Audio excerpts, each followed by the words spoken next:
الحمدللہ رب العالمین والصلاة والسلام علی سید المرسلین اما بعد فاعوذ باللہ من الشیطان الرجیم بسم اللہ الرحمن الرحیم یا بنی اسرائیل اذکروا نعمتی التی انعمت علیکم واوفوا بعہدی اوف بعہدکم وایای فارہبون صدق اللہ العظیم۔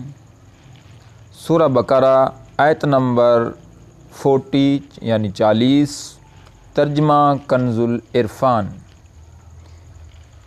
اے یعقوب کی اولاد، یاد کرو میرا وہ احسان جو میں نے تم پر کیا، اور میرا عہد پورا کرو، میں تمہارا عہد پورا کروں گا، اور صرف مجھ سے ڈرو۔ یا بنی اسرائیل، اے بنی اسرائیل۔ اسراء کا معنی عبد یعنی بندہ، اور ایل سے مراد اللہ تعالی۔ تو اسرائیل کا معنی ہوا عبد اللہ یعنی اللہ کا بندہ۔ یہ عبرانی زبان کا لفظ ہے اور حضرت یعقوب علیہ السلام کا لقب ہے۔ حضرت عبداللہ بن عباس رضی اللہ تعالی عنہما سے روایت ہے کہ یہود کی ایک جماعت سے حضور صلی اللہ علیہ وآلہ وسلم نے دریافت کیا، کیا تم جانتے ہو کہ اسرائیل حضرت یعقوب کا نام تھا؟ انہوں نے عرض کی، جی ہاں۔ نبی کریم صلی اللہ علیہ وآلہ وسلم نے فرمایا، اے اللہ گواہ رہنا۔ یہاں سے یعنی 40 نمبر آیت سے آیت نمبر 150 تک کی اکثر جو آیات ہیں، ان میں بنی اسرائیل کے عروج و زوال، عزت و ذلت، اقبال و ادبار، جزا و سزا، اور قوی اجتماعی اچھے برے کردار کا تذکرہ ہے۔ پھر اسی بیان کو قرآن پاک میں بار بار دہرایا گیا ہے۔ اس بار بار کے تکرار میں ایک بڑی حکمت تو قوموں کے عروج و زوال اور عزت و ذلت کا فلسفہ سمجھانا اور مسلمانوں کو اس سے عبرت دلانا ہے۔ جس طرح بنی اسرائیل پیغمبروں کی اولاد ہونے، جلیل القدر انبیاء علیہ السلام کی امت ہونے، اور توراۃ جیسی کتاب رکھنے کے باوجود اپنے اعتقاد و عمل کے بگاڑ پر ذلیل و رسوا اور مغلوب و مقہور ہوئی، جبکہ توبہ و رجوع اور نبی و کتاب کی تعلیمات پر عمل کرنے کی صورت میں معزز و غالب ہوئی۔ اسی طرح امت مسلمہ بھی اپنے عروج و زوال کے اسباب کو اسی آئینے میں دیکھ سکتی ہے۔ مسلمان مغلوبیت، ذلت اور پستی کا شکار کیوں ہیں؟ قرآن میں بیان کردہ بنی اسرائیل کا قومی اور اجتماعی کردار اور موجودہ دور کے مسلمانوں کا قومی اور اجتماعی کردار سامنے رکھ کر موازنہ کیا جا سکتا ہے۔ خود ہی سمجھ آ جائے گا کہ اگر بنی اسرائیل کو کانٹے بونے پر کانٹے ملتے تھے تو ہمیں کانٹے بونے کے بدلے آم کیوں ملیں گے؟ آیت مقدسہ میں اذکروا نعمتی کہ میرا احسان یاد کرو،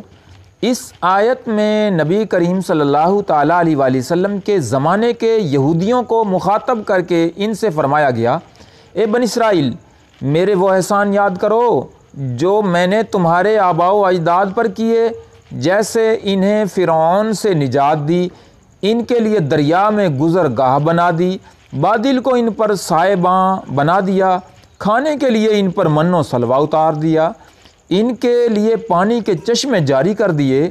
انہیں طاقتور قوموں پر فتح عطا فرما دی، اور توراۃ جیسی عظیم کتاب انہیں عطا فرمائی، اور میرا وہ احسان یاد کرو جو میں نے تم پر کیا کہ تمہیں اپنے حبیب صلی اللہ تعالیٰ علیہ وآلہ وسلم کا زمانہ عطا کیا، جن کی آمد کی بشارت تورات اور انجیل میں دی گئی ہے۔ یاد کرنے سے مراد صرف زبان سے تذکرہ کرنا نہیں ہے، بلکہ اس سے مراد یہ ہے کہ وہ اللہ تعالیٰ کی اطاعت و بندگی کر کے ان نعمتوں کا شکر بجا لائیں، کیونکہ کسی نعمت کا شکر نہ کرنا اس کو بھلا دینے کے مترادف ہے۔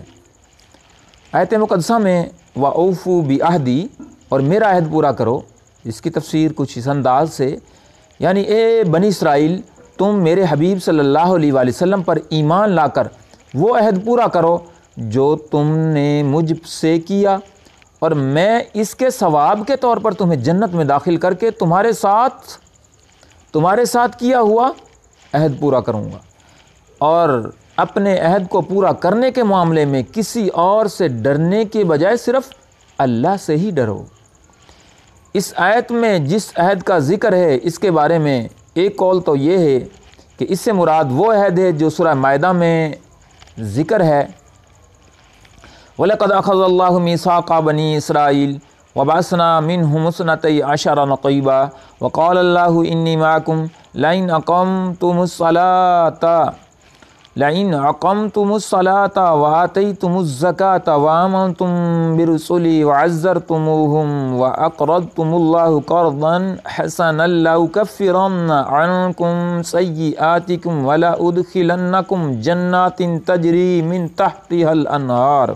فَمَنْ كَفَرَ بَعْدَ ذَلِكَ مِنْكُمْ فَقَدْ ضَلَّ سَوَاءَ السَّبِيلِ۔ اس کا ترجمہ کچھ اس طرح بنتا ہے کہ بے شک اللہ نے بنی اسرائیل سے عہد لیا اور ہم نے ان میں 12 سردار قائم کیے، اور اللہ نے فرمایا بے شک میں تمہارے ساتھ ہوں اگر تم نماز قائم رکھو اور زکوٰۃ دیتے رہو اور میرے رسولوں پر ایمان لاؤ اور ان کی تعظیم کرو اور اللہ کو قرض حسن دو، تو بے شک میں تم سے تمہارے گناہ مٹا دوں گا اور ضرور تمہیں ان باغوں میں داخل کروں گا جن کے نیچے نہریں جاری ہیں۔ تو اس عہد کے بعد تم میں سے جس نے کفر کیا تو وہ ضرور سیدھی راہ سے بھٹک گیا۔ اور اسی عہد کے بارے میں دوسرا قول یہ ہے کہ عہد سے مراد ہے جو اللہ تعالیٰ نے حضرت موسیٰ علیہ السلام کے ذریعے بنی اسرائیل سے لیا کہ میں آخری زمانے میں حضرت اسماعیل علیہ السلام کی اولاد میں ایک نبی کو بھیجنے والا ہوں، تو جس نے ان کی پیروی کی اور اس نور کی تصدیق کی جسے وہ لے کر آئیں تو میں اس کے گناہ بخش دوں گا اور اسے جنت میں داخل کروں گا اور اسے دگنا ثواب عطا کروں گا۔ وَإِيَّایَ فَارْہَبُونِ۔ اللہ اکبر۔ حضرت ابن عباس رضی اللہ تعالی عنہما سے مروی ہے کہ باوجود کہ تمہیں علم ہے پھر تم ہی